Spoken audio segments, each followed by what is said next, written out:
she said, you know, how does it feel to be turning 18 and to already have to say that, hi, I'm Janet, I'm an alcoholic.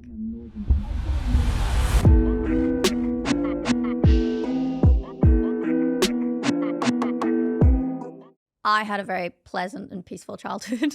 I come from a family of 6. I have 3 older brothers. I grew up in the absolute middle of nowhere in Ireland. And I used to horse ride competitively and sing for fun, singing before I could speak proper words. I remember there was an old rip-off Pinocchio that we had on VHS that I used to sing all the words to, but not the words, so just the melody. And I would say I was quite a confident kid up until a certain point. And then I suppose it all kind of changed when I went to maybe secondary school at 10. I think I was always a sensitive kid, but it was kind of easier to brush off, especially like having 3 older brothers. I mean, like you just learn to brush things off. But yeah, I think from the last couple of months of primary school, then into secondary school, I just kind of fell victim to the insecurities and the not wanting to take up space or to be too loud or anything like that.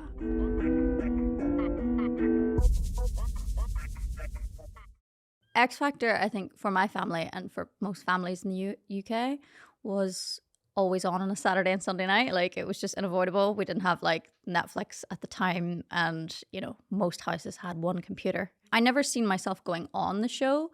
And I think that was solely just through being a really insecure teenager. I was, however, like competing in lots of singing competitions. And then my best friend Megan, came to see me do those singing competitions. She bought me a video camera and made me upload covers to YouTube. So I started YouTube, and it was actually going really well, but I had no concept of how well it was going because I was too focused really on school and my horses. But I think I had around 20,000 subscribers before I even did TV, which is pretty mental when I think back to how blasé I was about the whole thing. And then my mum said that X Factor were accepting video auditions. So she was like, why don't you send in the one that's got the most views? So I did, and it was Elton John's Your Song. And I got through to the auditions. I had to do a bunch of auditions pre that audition. I think in one day I did like 8. And the first one went fine. The second one went okay. And then I remember one of the later ones, I literally seen the 2 people behind the desk give the thing, and I ended up singing like 7 songs just for them to go, okay. And then I went through to the research round, and then I did a audition for the producers, and then eventually got to do an audition for the judges, but not after missing my flight home. To be honest, for such a sensitive kid, I was also very realistic because I'd already been through quite a lot of stuff internally before I even did TV. So the concept of someone like not liking my singing was much more natural to me than the possibility of someone actually liking me. I don't come from anything from home. We're not wealthy. We're not rich in that way. We're rich in all the meaningful ways, but we weren't rich monetarily. So to be kind of given this opportunity of performing on a global stage I was so grateful for that I didn't really overanalyze some of the things that maybe nowadays through the modern lens would potentially be scrutinized heavily. So if we fast forward through like the judges' houses and stuff like that, and you get to like the live shows, it's really hard to post-analyze how people treated me at the time, because the whole experience is a lot. I mean, I was 16 years old. I'd only ever left the country once for a school trip. And then I was living in a foreign country in a house that was in the middle of nowhere that was security guarded. And we had essentially posh babysitters to look after us and security guards who would take us to the shop once a week. And that felt like the biggest treat in the world. So it's hard. But also I have to be aware that at the time I was so afraid of people, and I possess such a level of disdain for myself that I have to really analyze how people treated me, because I was really afraid of like big personalities, and I was really afraid of confidence, especially in women. Not that I was envious, it just scared me. I remember a few contestants not liking me and verbally exclaiming to me and to the teams and everyone there how much they disliked me, how much they hated me because of how at the time I was the boogie's favorite and things like that. And I felt like a lot of people made me like enemy number one in the house. Not everyone, but a good few. But the people in the house that were fellow contestants that were really sweet, there was a good handful of those too. And I feel like they tried their best to kind of protect me from everyone else. I think it was a natural consequence of how quickly social media and the news online was accessible, how it literally felt like overnight that you would go on the internet and you could read articles and you could read magazines and newspapers and everything. And it would, be shoved at you. So I feel like people just got exposed to, I suppose, how much my name was being mentioned maybe in the press and things like that. And rightfully so, like, I guess that they didn't like how much coverage I was getting at the time. So during the week, I think I would at most maybe speak to my family, normally my mom, about once a week on the phone, because if we went outside the house we were living in, there was press basically in the bushes on the park, because it was beside like a wilderness park that people could go to thing. So they were there with their big cameras and their really huge microphones. So everything that you said got picked up by them. And that's not like the show's fault. That's like the press. They're doing whatever they want.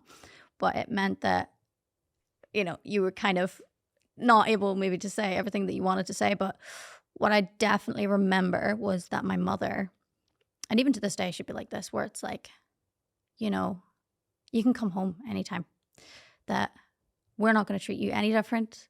We love you all the same, and we're proud of you, whether you went home a couple of weeks ago, if you didn't do the show, or if you get kicked out this Saturday. I'm just really lucky that my mom was so lovely and my family were so lovely, because I think had they not been where they were from, I think maybe some people's families might have got a bit like greedy and pushy, being, forceful, whereas my parents couldn't have been more laid back. Like, yeah, if you want to come home, darling, it's all right. It's hard to explain because it was overwhelming, right? But also as a 16-year-old, you also don't know any different. Like, you don't have any life experience. So being on a national TV show at that age is your normal. That's all you know. So it's maybe not as odd of an experience as maybe if I like went on it now. I think it would be a bit bizarre. It wasn't out of the realms of my everyday, because it was my everyday. As much as everyone wants to paint shows like that in a bad light, I also got to do some pretty cool stuff that I never would have imagined possible. Like, and judge me if you may, but I was a big fan of Twilight because I read the books before the movies and things. And I got to go to the premiere, the Twilight movie. And that felt so surreal because the year before I was in the cinema queuing up to watch it with all my girlfriends. So there was a lot of amazing experiences.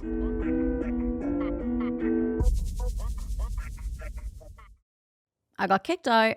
I went back to the house. I packed my stuff and I was getting that all ready. I didn't manage to say goodbye to anybody because they were away filming something. So I literally took all my stuff, went into central London, did all of those interviews that you do. And then I left. I didn't really speak to anyone. As there was no meetings really arranged for here's what happens next or anything. It was just me on the phone to my mum being like, how can I get all my suitcases home? And then luckily the airline I flew with gave me basically a free pass to take as much stuff as I needed back with me. That was it. I don't remember any conversations of how to protect yourself or anything like that. And also, I don't know if it would have fallen on deaf ears because I guess when you're on the show, you're kind of within this bubble. You're protected. There's security. There's teams. There's this. There's that. I hadn't had that much exposure to the outside world, bar going to Tesco once a week with a security guard pushing my trolley. Um, I didn't know that I should expect a conversation like that, I guess. I think what the show did that was great, that was a gift that I don't know what avenue I would have had to gone down to get it, because of how much I really disliked myself before the show. Um, the amount of kind of confidence poured into my cup still might have only brought me to a normal person's level of confidence, but I think it opened my eyes to the concept that you could do music full time.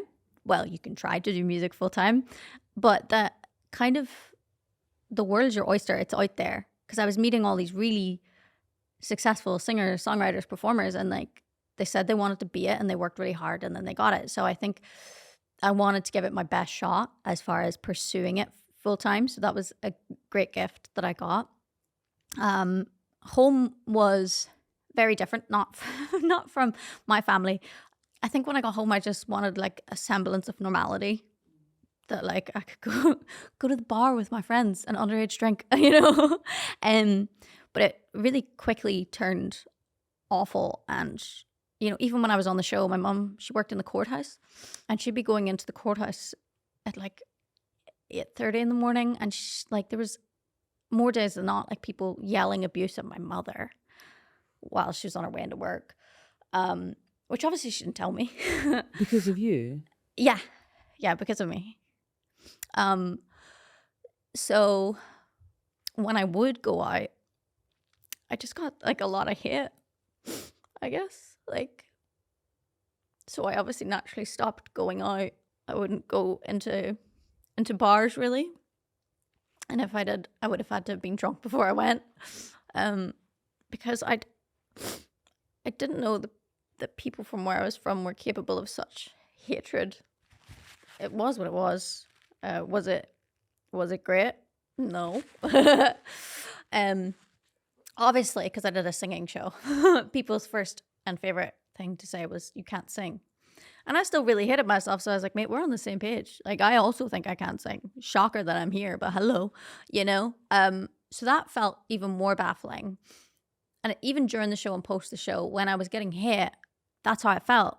It didn't like maybe cut as deeply as it might have for others. It obviously still stung, but I agreed with them. So yeah, but I think it hurt, obviously, just when you want to go home and be, I don't know, in the environment where you grew up and be happy. And then you just can't leave the house, really, without paying the tax.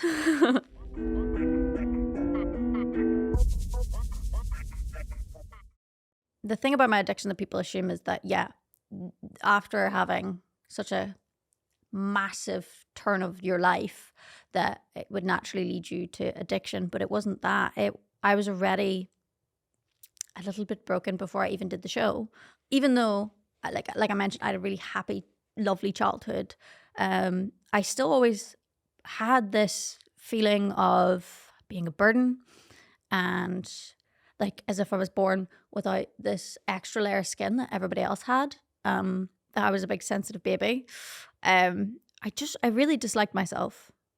And I, even from the ages of like 4 years old, I'd even physically hurt myself before, like by punching myself in the stomach and all this kind of stuff. And I think religion kind of ties in there a little bit, because I would have like cursed God from a young age for like, you know, anytime I did anything wrong. And with that, you know, even before I did TV, I'd already been self-harming, I think from like the age of 11.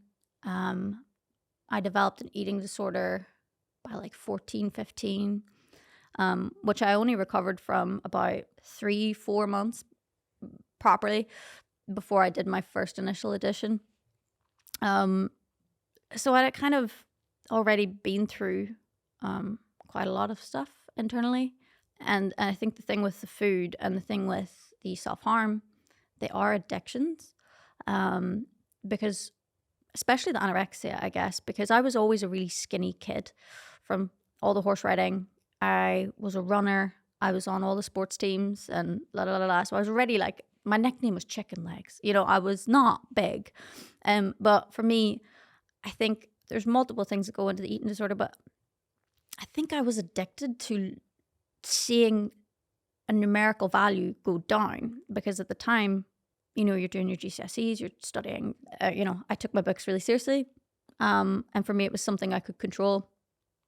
It was something that I got hooked on because I felt like I could attach a value to my worth. And the self-harm as well was just, it's an addictive behavior because of the the happy hormone releases and things like this. So doing TV in the weirdest way kind of kept me on the straight and narrow. I had a goal every week, which is to go out and perform and do something that I loved. And then coming off the show, I was just trying my best to, as a 17-year-old, try and form a career with basically no help from any grown-up. The one grown-up that I did trust ended up essentially making it so that I was bankrupt by 18 years old. All the money I earned from going on tour and playing every gig that I got offered, because again, I didn't grow up with money and someone's offering me money to go sing 4 songs at an event. Of course I'm going to do it. I took all of that money and I didn't drink it. I put it into my career and then I got all of that money taken away and I actually was in like massive debt before I was 18. It was a contract with a record label that, because every time I say that story, people go, you know, oh, what a silly child you were. And it's like, no, actually, I was a victim to it, but there was multiple Grammy award-winning producers, songwriters, artists that got affected. I think that began even more distrust in people. I've obviously taken that event and made it work for myself in the sense of, you know, using it as a learning curve. And if I can survive that and keep going in music, then, you know, hey, we've got it all right, you know. But after that, I fell back into self-harm. I was doing TV appearances for like my first album, and I would have to get makeup fully on my arms or wearing long sleeve dresses, and photo shoots had to be closed, and lots of complications that you really shouldn't need. And then progressing to, turning up to a lot of things, either hungover or inebriated, and just kind of making my life harder than what it needed to be. When people hear my story, they think that I was going through it on my own. But with any of these addictions, and any addiction at all, it's a family illness. My whole family went through it. And, you know, it upsets me because I love them.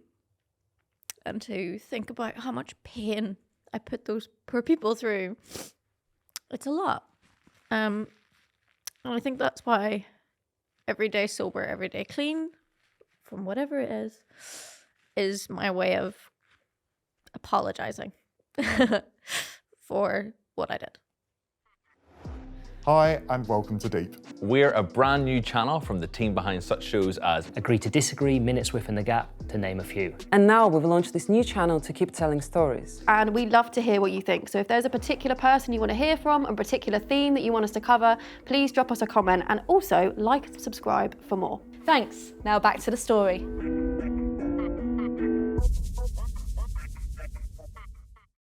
After getting rushed to A&E for self-harm when I was either 17 or 18, and that being an absolutely weird experience because I didn't notice it because I was also half drunk at the time, but there was nurses and things that did not need to be in the room that were coming into the room to be nosy because, oh my God, that wee girl from TV in there and she sliced herself up and whatever.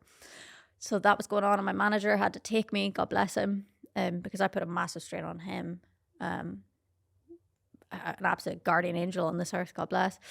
From that moment, I was like, right, you know, that was so embarrassing and having to get stitched up and whatever. I was like, oh, I'm not going to self-harm anymore. But how addictions work, usually it's like emotional whack-a-mole. So like, I was like, right, no more to that. No more self-harm. But then, you know, alcoholism and drinking, because I didn't have the tools to deal with my feelings at all. that meant it was the same issue in a different font, where I just went, fully into all-consuming alcoholism. I have a distinct memory of my mum asking me, she was trying to get her point across, bear in mind, she's trying the lovely approach, the pull yourself up kind of approach. She's trying everything and nothing's working, obviously. But I remember maybe in one of her tough love moments, she said, how does it feel to be turning 18 and to already have to say that, hi, I'm Janet, I'm an alcoholic. Obviously, that sentence, hi, I'm Janet, I'm an alcoholic, has become an empowering thing because I went and I got better and I got help.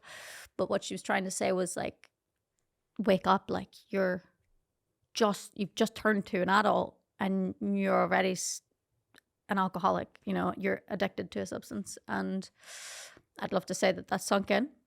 It didn't. The extent of it was pretty much that if I wasn't working, I was drinking.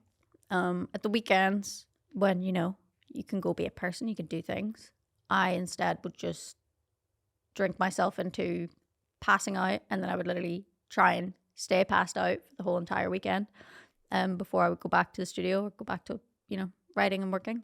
I didn't know myself outside of this job that I've been given. And any minute that was spent not working felt like I was wasting my time. And I just didn't know how to, be on my own, because with the level in which I hated myself, it's quite literally like locking you and your worst enemy in a room together, closing the door and being like, oh, play nice. It's not going to go well. And it didn't. So then I would drink to avoid myself, my problems, my issues, my insecurities. All the while, like when this is going on, like I have a very worried mother back in Ireland who's trying to work a full-time job.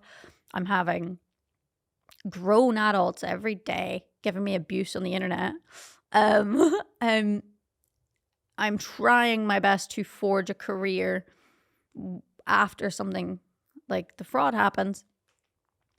And it's a lot of everything going on all at once, whilst having to maintain this facade online that everything's amazing. My album's out. This is my dream. I'm living my best life, whilst just drowning every day. So some days, like the more time off I had, essentially, the more I was drinking. So there was times where it was every day. There was times where I needed to be at work, but I couldn't, or turning up to the studio drunk and being sent home. It's a miracle that first album got recorded at all, because of how much I was absorbed by the insanity of it all. The funny thing about rock bottoms is that for the average person, you hit rock bottom and you go, oh, I should stop, and then you get better. It doesn't work that way when you're dealing with addiction. So like I would hit a rock bottom and I would keep digging. The moment that got me sober was by far not my worst drink, not my worst consequences, not my worst actions. It was just right place, right time. My mum was over visiting me. I'd gone missing for about a weekend. She was at the end of her tether. We went to the doctors. They turned me away. I got sent to this free government help facility that I'd already been to. Failed miserably. And whilst reapplying there, someone snuck me a card for AA and gave me a list of the local AA meetings. The next day, my mother marched beside me to make sure that I went. And I did, and it changed my life.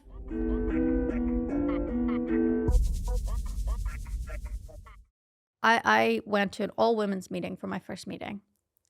And already that's going against the grain of what we expect from Alcoholics Anonymous, because it's normally old men in a basement smoking cigarettes. But this was a room full of beautiful, well-dressed, well-kept women that were charismatic, funny, and clever. I was going in there with all the problems of the world strapped to my back. I was listening to people share their stories, resonating with almost everything, and realizing like, oh, I'm not the only person who's gone through this. But not only that, people were laughing about things that they'd done, which, seems incredibly taboo. But for me, laughter has been one of the most helpful things, helpful tools in me getting better. Because in some ways, I believe that if you can laugh at the thing that's ruining you, you almost take away a little bit of its power. And I know that some people hear me or see my videos of me joking about my problems and they think that that's awful, but I cannot explain how much laughing at those things and seeing those people telling these stories that are horrific, but laughing at them, how much that took the weight off my shoulders. Because for like 3, 4, 5 years or whatever, I'm carrying this awful addiction that's trying to end my life constantly. I'm going into a room and other people who've also went through that are at a point in their recovery that they can look back and crack jokes. And I remember having that moment and being like, I want a bit of that. I want to be there. I want to be able to laugh at all of this in the future. That was a game changer. And I went to 90 meetings in 90 days and I worked really hard. And I got sober for 3.5 years that time. My teens were a mess, but I got to go into my 20s because I got sober at 20. And I'll be 30 in a month. So the concept of pretty much minus about a week, I've been sober almost all of my 20s, which is crazy. It's a crazy concept. But I got the 3.5 years sober. I didn't know it at the time, but I was having an episode with my borderline personality disorder and my bipolar. So I had I'd gone into a state of total derealization, depersonalization, and like just essentially a lot of words to say. I had a lot of feelings that I couldn't feel. My brain was essentially saying, hey, these are too dangerous for you to feel right now. So now you feel nothing. So I was like a little toddler, just grabby handsing my way to make myself feel better. And as a last resort, I reached for alcohol because that's the point of kind of odd despair that you get to when you don't feel your feelings. So after 3.5 years, I had, like a week of drinking, not too crazy excess or anything. I wish there was a fun story in it, but there isn't. And I then booked myself into a rehab. I took all the money from my bank account that I'd somehow managed to save. It was my mortgage money. I took all of it, every penny, and I went to rehab for 30 days. And had the best time of my life, actually. It was pretty good. I had 30 days of because I paid for it, obviously I went to like a fancy-ish one. I went to a castle in the middle of nowhere in Ireland, and there was equine therapy there, which I actually don't recommend. Did not enjoy it as a horse girl, but hey. And I swam and I was in the sauna, and basically from 4 p.m. we could have fun. But during the day we were working really hard at obviously counseling, therapy, psychiatry, group exercises, feelings wheels. To the people who know, they'll know. And I did a lot of self-work. I had a lot of hard truths. I also learned that without all the issues that I had, I'm still the type of person who skips down hallways, sings while I'm going places, and whistles little melodies when I'm going around and about living life, which I didn't think I had anymore. I also found out I still cry when I laugh, if I laugh hard enough.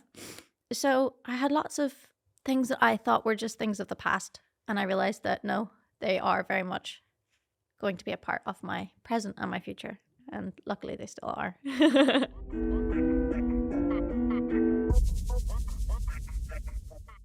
I think where addiction comes from has been a question that has stumped man since we stomped on grapes. We will always ponder and pontificate where that comes from. But, as someone who is neurodivergent, and I have a lot of neurodivergent friends, and a lot of us have addiction issues. I think the links between neurodivergency and alcoholism and addiction in general is something that finally is being looked into, because these statistics are actually alarming. We're also behind on the statistics because for a very long time, to fit the criteria of neurodivergency, it was all basically based on tests for the male brain. And only now are people getting diagnosed as females for neurodivergency, because they've only just kind of expanded that part of the DSM-5. And the links between having a brain that is a little bit different than how the world is built for. Because essentially, the terms neurodivergency and neurotypical freak people out. But essentially, like, if you imagine that the world that we live in, this 9 to 5 layout of everything and how society is built to serve the neurotypical brain. Not that it's really built to serve anybody, but it suits a neurotypical brain more. And then you put a bunch of people into this system and society that their brain literally does not work in that way. For numerous reasons. And then you expect those people to just power on and be okay. It's not going to work. And that's why a lot of people burn out. A lot of people use substances to cope, because the world that we're put in just doesn't serve us, and we struggle. So you just reach for anything and everything.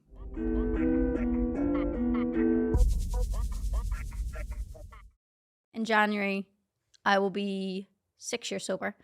And the difference between this time and the last time was that I actually realized that I needed a bit more help than what maybe is prescribed in AA. And I had to go get a psychiatrist and a therapist. And I finally, took some diagnostic tests to find out what was wrong, because even when I stripped away the substances, I still struggled. So I got diagnosed with ADHD, borderline personality disorder, and bipolar type 2. And from those diagnoses, I was able to go get help, be it medication or a specific type of therapy, speech therapy, whatever therapy it was, I did it. And I've been pursuing that route of getting better. And if you told me 2 years ago that I would be able to cope and manage in the way that I am now, I wouldn't have believed you, because even when I was sober, I was still struggling with depression and anxiety because I really struggled to get tasks done. But now, after getting medicated for other things, I'm able to do the tasks at hand, and I therefore am feeling good because I did them. But because of the industry I'm in, it means that I'm furthering my career by doing them, which makes me feel fulfilled. And as hard as life is, because everybody's life is hard, everything is manageable and I can deal with it. And yeah, sometimes I'm crying in the car at 9 o'clock in the morning because life is a little bit overwhelming, or I seen a really soppy video of a horse rescue. I will cry, which is beautiful, because for years I didn't get to cry because it wasn't safe. And now I do, and it's amazing. And I just wish I could bottle everything I've learned and give it to someone who is in the shoes of me 6 years ago or 10 years ago. But all I can say is that it is possible. You might have to take a few random avenues to achieve it, but getting to a place where life isn't overwhelming and you're not drowning is a possibility. And it's pretty great. To summarize recovery in a sentence that fits everyone is very hard. Essentially realizing that you deserve a life without addiction. That might not sound like a lot, but to actually be someone who's in the throes of any addiction, and to realize that you deserve a better life than what you're going through. And one of the main obstacles in achieving that goal is yourself. Because when you're in it, you don't feel like you deserve it. You feel like the pain and the heartache and the substances and the abuse that you're putting on your body is what you deserve because you're not a good person. If you can just remove yourself as the obstacle and actually just seek out step by baby step recovery in whatever way that means for you, you won't know yourself in 3 weeks, 3 years, whatever. It's you deserve it. When I went to rehab, they tried getting us to say positive affirmations out loud. And I couldn't even say, I deserve recovery. I'm a good person. I'm anything positive I couldn't say it about myself. And if you're in the position where you're addicted to something and you cannot say one positive affirmation out loud and believe it, the problem isn't the substance. The problem is you and your relationship with yourself.